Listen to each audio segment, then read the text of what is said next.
Much of southern England and Wales has been lashed by Storm Katie overnight. Winds in excess of 100 miles an hour were recorded at one point.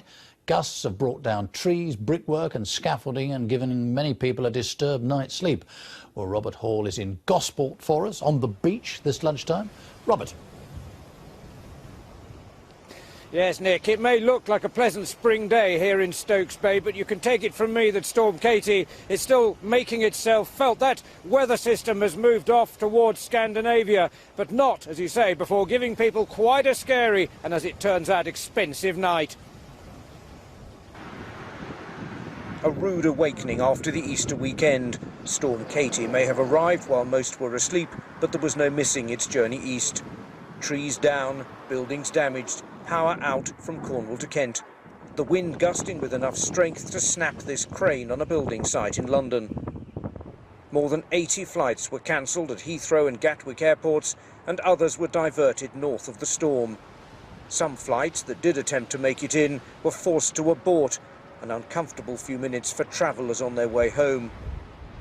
Along the south coast, householders and local councils have been totting up the damage. A series of storm-force gusts tore the entire roof off these flats in Gosport. I looked at my weather app on the phone at the time, and the wind speed was recorded at 145 kilometres an hour, which is very nearly 100 miles an hour. You can imagine that it shook the whole building. We were very scared at the time. The Met Office have warned that flooding, both coastal and inland, is likely, and they've issued more than 30 flood alerts. Back in Gosport, the sun is shining, but the clear-up has some way to go. At these flats near the naval base, roofing insulation and timbers had dropped 3 stories and then crashed onto cars below.